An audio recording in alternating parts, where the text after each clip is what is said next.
Hi hello तुमचं परत एकदा स्वागत आहे आपल्या नवीन मराठी यूट्यूब चॅनलमध्ये. तुम्हाला आजचा दिवस सुखाचा, समाधानीचा, भरभराटीचा जावो हीच बाप्पांच्या चरणी प्रार्थना. सकाळची वेळ होती तर म्हटलं बासमती राईसचा मसाले भात करावा, तर तुमच्यासोबत ही रेसिपी शेअर केली. त्यासाठी काय करायचं आपल्याला, एक टमॅटो, एक कांदा, एक बटाटा बारीक कट करून घ्यायचा आहे. 5-6 हिरव्या मिरच्या उभ्या कट करून घ्यायच्या, शेंगदाणे आणि थोडीशी कोथिंबीर. आता प्रमाण सांगायचं झालं तर या वाटीने 2 वाटी तांदूळ घ्यायचे बासमती आणि अर्धी वाटी आपल्याला मुगाची डाळ घ्यायची आहे. याला लगेचच आपल्याला वॉश करून घ्यायचं नाही. अशा प्रकारे तुम्ही एकदा मसाले भात करून बघा बासमती राईसचा, तर खरंच खूप छान लागेल. चला तोपर्यंत काय करते आता, त्यासोबत म्हटलं मसाले भात करतच आहे तर वेगळ्या पद्धतीमध्ये आपण पालक पकोडे करूयात. तर ही रेसिपी थोडी वेगळी आहे, तुम्हालाही नक्की आवडेल. त्यामुळे व्हिडिओ स्किप न करता संपूर्ण बघा. आणि ज्या पण ताई आपल्या चॅनलवरती नवीन असतील त्यांनी आपल्या चॅनलला सबस्क्राईब करून घ्या. तर आपल्याला महत्त्वाची टिप्स काय आहे यामध्ये, बासमती राईसचा मसाले भात करताना आपल्याला जे तांदूळ आहेत ते लगेचच वॉश करून घ्यायचे नाहीत. लगेच वॉश करून घेतल्यामुळं काय होतं, पाण्यामुळे ते लगेचच त्याचे तुकडे व्हायला लागतात आणि तो जो आपला भात आहे तो पूर्ण न होता अर्ध्या अर्ध्या भागामध्ये होतो. त्यामुळे आपल्याला वॉश कधी करायचा आहे हे मी तुम्हाला नंतर सांगणार आहे. चला तर मग तोपर्यंत सर्व काही तुम्ही भाजीपाला कट करून घ्या. हे बघा, आता मी या ठिकाणी सर्व काही असं कट करून ठेवलेलं आहे. आता तुम्हाला यामध्ये जर सोयाबीन वडे टाकायचे असतील तर तुम्ही तेही टाकून घेऊ शकता. त्यानंतर काय करायचं, आता पकोडे बनवण्यासाठीचं लगेही पीठ आपल्याला काय करायचं, थोडंसं मिक्स करून ठेवायचं. त्यासाठी आपल्याला बेसन पीठ हवं असेल अशा प्रमाणामध्ये घ्यायचं. तुम्हाला लागेल अशा प्रमाणामध्ये ते तुम्ही बेसन पीठ घ्या. त्यामध्ये चवीपुरतं तिखट पावडर टाकायचं आहे आणि चवीपुरतं थोडंसं मीठही टाकून द्यायचं आहे. त्यानंतर आपल्याला टाकायचे आहे त्यामध्ये थोडासा ओवा, तो हातावर क्रश करून टाकायचा. थोडेसे जिरेही टाकून द्यायचे आणि हळद पावडर टाकून द्यायचं. तर तुम्ही ज्यावेळेस अशा प्रकारचे पकोडे बनवाल ना, तर त्यावेळेस सम्राटचं बेसन पीठ वापरायचं. खरंच खूप छान लागतात सम्राटच्या बेसन पीठचे पकोडे किंवा वेगवेगळ्या प्रकारचे जसे की बटाट्याचे पकोडे किंवा चमकुऱ्याचे पकोडे, असे खरंच खूप छान लागतात या सम्राट पीठाचे. तर अशा प्रकारे छानपैकी आपल्याला जास्त पातळही करायचं नाही आणि जास्त घटही करायचं नाही आहे, अशा मीडियममध्ये करायचं तो. त्यानंतर आपल्याला इकडे आता मी मसाले भाताची तयारी करून घेते. आता मी गॅसवरती कुकर ठेवून दिलेला आहे. त्यामध्ये आपल्याला टाकायचं आहे तेल. तर आपल्याला तेल जे आहे ते थोडं जास्त प्रमाणामध्ये टाकायचं आहे. तेल छानपैकी गरम झाल्यानंतर आपल्याला त्यामध्ये मोहरी टाकून द्यायची आहे आणि लगेचच त्यानंतर काय करायचं आहे, आपल्याला कांदा टाकून द्यायचा आहे. थोडेसे जिरे टाकून द्यायचे आहे. आलं लसणाची पेस्ट तुम्हाला हवं असेल तर तुम्ही टाकू शकता, त्यामुळे टेस्टही छान येते. तर थोडंसं आलं लसणाची पेस्टही त्यामध्ये नक्की टाका. त्यानंतर काय करायचं आहे, थोड्या आपण ज्या मिरच्या उभ्या कट करून घेतलेल्या आहेत त्यामध्ये पण त्या सोडून द्यायच्या आहेत. त्यानंतर मिरच्या थोड्या छान परतू दिल्यानंतरच आपल्याला त्यामध्ये बटाटे टाकून घ्यायचे आहेत. बटाटे टाकल्यानंतर काय करायचं, आपल्याला त्यानंतर शेंगदाणे जे आहेत ते पण त्यामध्ये ॲड करून घ्यायचे आणि छानपैकी काय करायचं, तेल सुटेपर्यंत परतून घ्यायचं. थोडासा आपल्या कांद्याचा लालसर कलर येईपर्यंत आपल्याला त्याला परतत राहायचं.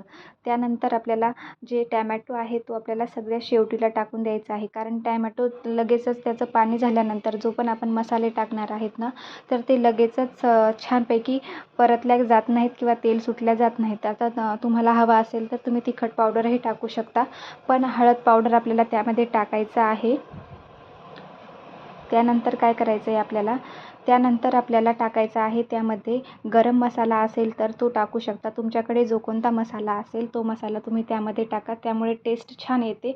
आणि ही जी आहे ना, तर ही आपण जो पण मसाला बनवतो ना, तर त्याचं एक वेगळं प्रकारचं पावडर बनवून ठेवलेलं होतं, तर ते त्यामध्ये टाकल्यानंतर त्याची टेस्ट पण खूप छान येते. त्यानंतर आपल्याला टाकायचं आहे शेवटीला हे सर्व काही मसाला छान तेल सुटेपर्यंत परतल्यानंतरच आपल्याला त्यामध्ये टॅमॅटो ॲड करायचा आहे. आणि आता टॅमॅटो टाकल्यानंतर तुम्हाला जवळून दाखवते. अशा प्रकारे बघा, आता बाकीचा जो मसाला आहे तो पूर्ण आपला तेल सुटलेला आहे. त्यानंतरच आपण त्यामध्ये टॅमॅटो टाकला. तर छानपैकी आता टॅमॅटोलाही आपल्याला परतून घ्यायचं आहे. आपल्याला ज्यावेळेस आपण बासमती राईसचा मसाले भात करतो ना, तर सगळ्यात महत्त्वाची स्टेप हीच आहे की आपल्याला जो पण आपण मसाला ग्रेव्ही बनवत आहे ना, ती छानपैकी परतल्या गेली पाहिजेत.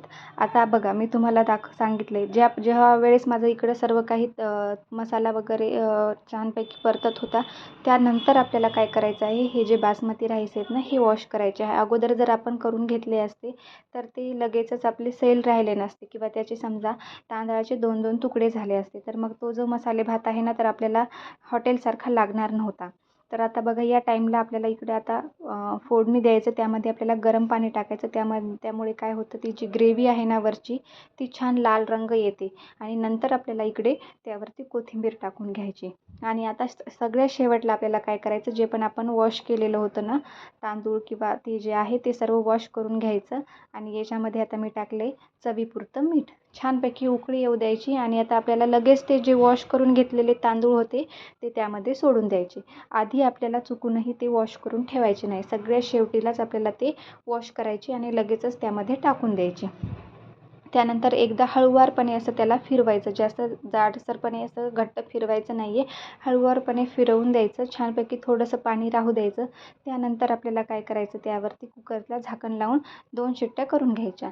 त्यानंतर काय करायचं, आता मी पकोडे बनवणार आहे, तर त्याची रेसिपी तुम्हाला सांगते. आता हे जे व्हिडिओ आहे हा फुल नाही झाला, कारण याचा बनवायचा होता मिनी व्लॉग, त्यामुळे हा थोडा शॉर्टमध्ये आला. तर इकडे बघा, शिट्ट्या पण होत आहे, इकडं तेल पण गरम व्हायला ठेवले आणि ऑलरेडी आपण ते बॅटर बेसन पीठचं करून ठेवलेलं होतं. त्यामुळे आपल्याला काय करायचं, त्याच्यामध्ये डायरेक्टली अशा प्रकारे आपले जे पान आहेत ना, ते डीप करून घ्यायचे दोन्हीही बाजूने. किंवा तुम्हाला अशा प्रकारचा जर प्रॉब्लेम येत असेल तर तुम्ही हातानेही दोन्ही बाजूला लावून घ्या आणि नंतर ते तेलामध्ये सोडायची आणि छानपैकी एक साईड परतून घ्यायची. नंतर दुसरी बाजू टाकायची आणि खाऊन बघा, ही रेसिपी करून बघा. खरंच खायला एकदम छान लागतात आणि काहीतरी वेगळेही, दिसायलाही वेगळे लागतात आणि चवसुद्धा येते. आता तुम्ही वेगवेगळ्या प्रकारचे खाल्ले असते, पण पालकची एकदा अशी नक्की करून बघा. मसाले भातासोबत खायला किंवा सकाळच्या नाश्त्यामध्ये किंवा चहासोबत खायला हे जे पकोडे आहेत ना, हे खूप छान लागतात. आता बघू शकता तुम्ही, किती छान कलर आला होता. सम्राटच्या बेसन पिठामुळे छान बनतात. तर अशा प्रकारे आता मी सर्व काही जे पकोडे आहेत ते करून घेते. तर तुम्ही संपूर्ण व्हिडिओ बघा, समोरचा स्किप करू नका.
चला तर मग आता इकडे छानपैकी आजचा मेनू आहे मसाले भात, पालक पकोडे आणि इकडे छानपैकी असं ताक बनवलं आहे. दही घेतलं, त्यामध्ये साखर वगैरे टाकून आता छानपैकी जेवण करून घेते. तुम्हीही आज नक्की काय बनवले ते कमेंट करून सांगा. आणि आज बनवलेला मसाले भाताची रेसिपी तुम्हाला आवडली का, तीही कमेंट करून सांगा. त्यानंतर फ्राय केलेले शेंगदाणे होते, त्यामध्ये तिखट मीठ टाकून छानपैकी मिक्स करून घेतलं आणि आता मी जेवण करते. चला तर मग नेक्स्ट व्हिडिओही तुम्ही बघत राहा.